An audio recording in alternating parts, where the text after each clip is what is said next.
Halo teman-teman, kita berjumpa kembali teman-teman. Seperti biasa teman-teman, kita doakan selalu ya teman-teman dalam keadaan sehat selalu, dilancarkan segala aktivitasnya, dimudahkan segala rezekinya teman-teman. Amin amin amin.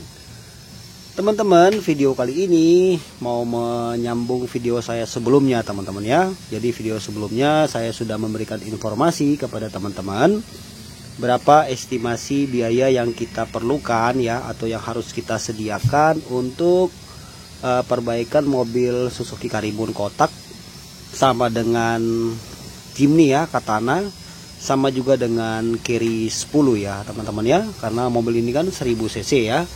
Nah, jadi sudah saya informasikan di video sebelumnya berapa estimasi biaya. Teman-teman ikuti aja video sebelumnya ya, yang punya mobil yang sama ya teman-teman. Jadi kita berbagi informasi teman-teman. Kemudian kalau misalnya teman-teman mau lebih murah lagi, maksudnya begini, kalau di bengkel itu kan, ini saya masih mengutip video sebelumnya ya, saya tambahkan teman-teman. Jadi kalau misalnya biaya perbaikannya itu setengah mesin ya, jadi tolong di garis bawahi ya, setengah mesin. Jadi setengah mesin itu bagian cylinder head. Jadi tujuannya mau ganti seal clamp dan packing cylinder cope ya, sama di skir clampnya. Nah teman-teman, kalau misalnya mobilnya di bengkel ya, kalau di bengkel biasa ya, bukan bengkel resmi ya teman-teman ya, jadi teman-teman boleh membelanjakan sendiri spare partnya gitu teman-teman, paham ya. Jadi belanjakan saja spare partnya, kayak macam seal clamp, packing cylinder cope. Jadi lihat di video sebelumnya teman-teman, sudah saya bahas di situ. Jadi belanjakan saja spare partnya, kemudian itu kita bicara dengan pihak bengkel ya. Jadi misalnya bang, saya belanjakan sendiri spare partnya, ongkos jasanya berapa? Misalnya 1,5 juta atau berapa, kita boleh nego ya. Jadi tujuannya apa teman-teman? Di masa pandemi ini kan keuangan sulit ya. Jadi kita biar bisa menekan biaya, simpan biaya untuk kebutuhan hidup teman-teman. Oke, jadi ini kita lanjut teman-teman ya. Nah, tapi sebelumnya teman-teman, seperti biasa jangan lupa teman-teman bantu subscribe channel ini teman-teman ya. Bantu subscribe lagi di channel, hidupkan notifikasinya supaya setiap kali saya mengupload video teman-teman bisa mendapat video pertama kalinya ya. Oke, sorry banget agak sedikit berisik karena di bengkel banyak yang main gerindaan nih teman-teman, sorry ya. Oke, kita lanjut teman-teman. Jadi coba lihat di sini. Nah, mobil ini persoalan awalnya itu ngebul ya, banyak asap di knalpot, tapi saat pagi hari saja, kalau mesin sudah panas, asap tersebut hilang ya teman-teman ya. Kemudian di lantai itu ada bekas asap di ujung knalpot ya. Jadi dari ujung knalpot tuh pas dihidupin pagi, ada oli yang keluar menetes di lantai ya, di ubin. Nah, jadi persoalannya itu teman-teman ya, setelah saya cek and recheck, baik di bagian ring seher dan lain-lain ya, ring sehernya nggak ada masalah, masih bagus, masih oke, bahkan masih standar ya mobil ini ya, belum pernah di kotor, di oversize.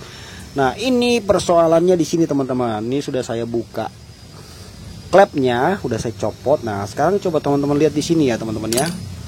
Nah, ini bocornya teman-teman dari seal clamp. Coba saya deketin kameranya dulu.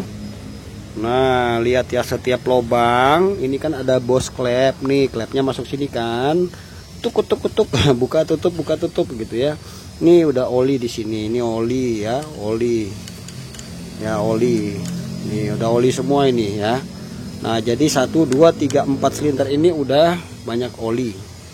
Jadi saat mesin itu sudah dalam kondisi panas, oli akan mengencer kan, tambah encer. Nah, kalau ada masalah di seal clamp maka dia akan lolos olinya. Nah, ini nih seal clampnya yang lama ya, udah keras nih teman-teman ya. Jadi waktu clamp lewat sini ya, dia naik turun loloslah oli dari atas turun ke sini, masuk ke ruang bakar, sehingga otomatis pembakaran terganggu ya. Di sini coba lihat, ini sudah basah ya, bahkan busi pun pasti cemong nih businya. Lalu coba kita lihat klepnya. Nah, ini kita lihat klepnya teman-teman ya, ini sudah menyumbat ya, coba lihat. Nah, lihat ini bagaimana keraknya segini banyak teman-teman, serem ya. Nah, ini nih, lihat nih, waduh. Nah, Jadi teman-teman, di sini saya sedikit menambahkan informasi menyambung video saya sebelumnya. Kalau mobil teman-teman ada asap ya, asap itu cuman sebentar, lalu setelah mesin panas ya hilang gitu ya, sudah nggak lagi ada asap keluar, itu kemungkinan besar masalahnya di seal klep ya. Ini contohnya teman-teman. Jadi bukan berarti bahwa turun mesin itu harus ganti piston, ring seher, metal ya, tidak juga ya, karena ini konteksnya knalpot keluar asap kan ya saat pagi hari atau saat mesin dingin, tapi begitu mesin panas asapnya hilang. Jadi yang perlu kita ganti hanya seal klepnya saja. Nah, kan sudah saya jelaskan di video awal ya. Jadi kita sudah beli seal klepnya kayak gini ya. Ikuti aja di video sebelumnya, udah saya jelaskan secara mendetail nih berapa harganya nih. Kemudian nanti kita akan ganti ya. Jadi seal klep barunya itu kayak gini ya teman-teman. Ini yang lama yang tadi yang udah keras. Nah ini yang baru. Nah jadi waktu klep main di sini ini terganggu teman-teman ya. Kalau sudah getas begini otomatis olinya bocor dong, masuk ke ruang bakar teman-teman. Nah kemudian teman-teman jangan lupa ya, kalau misalnya sudah bongkar begini ya, jangan hanya fokus mengganti seal klepnya saja. Ya sekalian minta bengkel untuk skir ya. Jadi jangan hanya ganti sealnya saja ya. Jadi sekalian di skir klepnya ya, supaya di sini tidak ada kebocoran. Jadi nanti pada saat mesin itu dihidupkan ya, di ruang bakar tuh tidak lagi ada gangguan teman-teman. Jadi teman-teman minta bengkel untuk skir klep, sekalian di skir klepnya teman-teman. Nah sekarang coba teman-teman lihat di sini. Ini sudah saya sedikit membersihkan ya. Di sini sudah kelihatan agak bersih, tapi ini masih terus saya bersihkan teman-teman. Nah nanti kalau misalnya memang kondisinya sudah dibongkar ya, selain tadi saya kasih tambahan untuk di skir klepnya, jangan lupa untuk semuanya dibersihkan ya teman-teman ya, terutama bagian lubang intake ini teman-teman ya, karena di sini itu adalah menjadi ruang bakar kan, maksudnya di sini tuh ruang bakar. Jadi jangan sampai nanti ruang bakar ini terganggu teman-teman ya. Jadi mobil itu bisa juga karena lebih boros ya, bensin lebih boros, tarikan kurang. Nah ini teman-teman ya, jadi sekalian dikerjain. Terus jangan lupa yang tadi saya kasih tahu juga ya, bagian klep ini ya semuanya dibersihkan nih teman-teman ya. Ini banyak banget kotorannya teman-teman. Ini ya, ini kita bersihkan semua nih. Coba lihat keraknya nih ya. Ini kerak bekas pembakaran. Teman-teman kalau lagi pilek gitu, flu gitu, gimana rasanya? Nah, mampet hidungnya kan. Nah ini sama kurang lebih gitu ya. Tuh lihat tuh. Jadi ini kita bersihkan sampai sebersih-bersihnya teman-teman ya. Kalau teman-teman misalnya di rumah udah bisa ngerjakan sendiri ya, yang penting saat bongkarnya itu harus teliti ya. Jangan cuma tahu bongkar, masang nggak bisa, masang repot.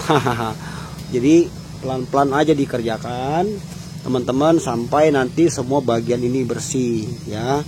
Terus yang saya perlu tambahkan lagi teman-teman ya, pakai oli yang ini ya, jangan pakai oli sintetis terus, karena kalau enggak nanti mesinnya bisa jadi begini nih. Coba lihat ya, tuh ya.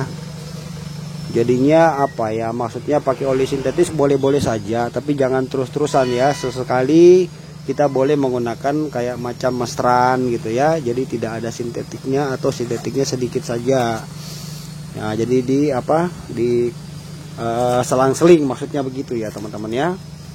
Nah jadi begini aja teman-teman, sedikit kita saling berbagi informasi. Mudah-mudahan video ini bisa sedikit menambah lagi wawasan buat teman-teman yang masih pemula awam ya. Dan terima kasih sudah menonton. Jangan lupa bantu subscribe channel ini teman-teman ya, supaya kita tetap semangat untuk membuat konten-konten yang bermanfaat. Oke, salam sukses, salam otomotif. Semoga teman-teman dan saya selalu diberikan kesehatan, rezeki yang lancar ya teman-teman ya. Amin. Sampai jumpa di video berikutnya. Salam dari Rayu di channel. God bless teman-teman. Bye. Oke.